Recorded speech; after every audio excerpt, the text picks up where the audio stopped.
To discuss the IPCC report, we're being joined by one of its authors, Dr. Michael Taylor.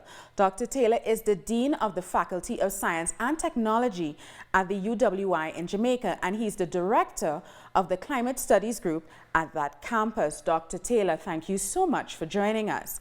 So my first question to you is that the report details several scenarios, what a 1.5 increase in temperature would mean, what a 2-degree increase would mean, and what the status quo of 3% degree change in climate would mean.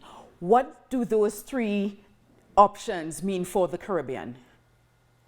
Well, just to step back a little bit, as you know, when we're talking about degrees, we're talking about degrees in global warming since the pre-industrial time. You know that the world has seen about a 1 degree increase in global warming since pre-industrial times.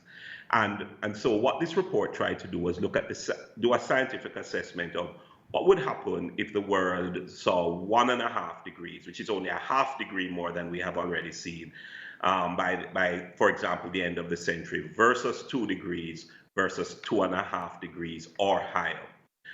The kind of results that the report are showing have significant consequences for the Caribbean and small island states. On the one hand, they show that every half a degree warming matters. So if we move from our present 1 degree to 1.5 degrees, it matters for the Caribbean region. How would it matter?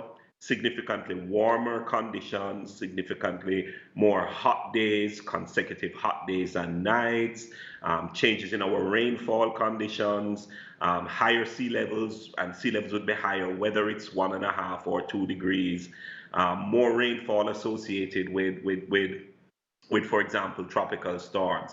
And these kinds of consequences get even worse for every further degree of warming. So if we move from 1.5 to 2, and if we move from 2 to anything higher than that, these kinds of results, these kinds of projections get significantly worse for the Caribbean region. So, Dr. Taylor, several Caribbean leaders from Gaston Brown in Antigua to Roosevelt Skerritt in Dominica have said that the Caribbean is dealing with a climate reality it did not contribute to. You have studied climate change in the Caribbean. Do you agree with that statement? Well, what they're really referring to is the fact that in the Caribbean, the best to put it is that we live climate. So climate is our lived experience. It's almost trying to make a distinction between people who experience climate but people who live climate. And just to explain that a little bit more, in the Caribbean, climate defines, for example, our socioeconomic conditions. All the things we premise our socioeconomic development on are really heavily climate dependent.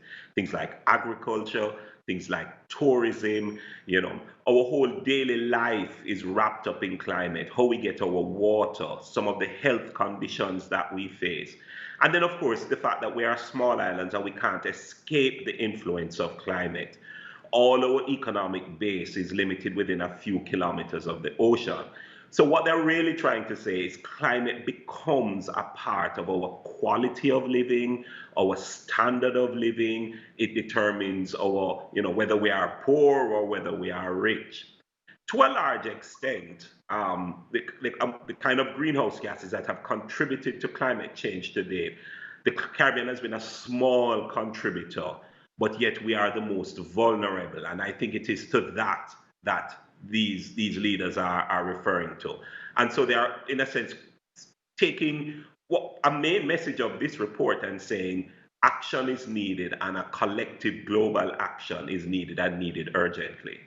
But in terms of action, I want to focus on the Caribbean. Can the Caribbean make a significant switch from fossil fuels to renewable energy in the short term required and within a timeline that would allow them to contribute meaningfully to the reduction in the production of carbon emissions? So the Caribbean, many parts in the Caribbean are already underway in terms of setting ambitious renewable energy targets.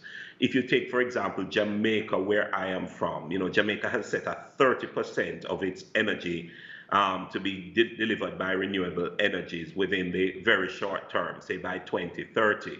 So the Caribbean has recognized the value However, I think, what the region is calling for is that if we are going to continue on this path, given the what we have already seen with respect to climate change and what is very likely to come with increased warming, there's going to have to be a significant global effort to mobilize, some financing, mobilize technology transfer. There will have to be a significant amount of global action that will allow the Caribbean to continue developing in the face of the kind of climate change that, for example, this report suggests is going to occur, and the impacts those will have on our society. Dr. Taylor, finally, what would you tell regional lawmakers if you needed to convince them of the urgency of the climate situation? I go back to where I started. Climate is our lived reality. This report has some significant findings for us as the Caribbean region in terms of validating some of the things the Caribbean has been saying. It validates, for example, that every half a degree warming matters. It validates that there are certain poor parts of the world that are disproportionately affected by climate. For example, the Caribbean region. It validates that it is, however, possible to still limit climate change, but it's going to require some drastic global action. And regional lawmakers should use the science of this report to make their case on the global scene, on the global stage, because this is, in fact, scientific assessment that supports the regional position. Thank you, Dr. Taylor, for your comment. I really hope regional leaders are listening. Thank you very much for having me. Thank you so much for chatting with us. Gracias.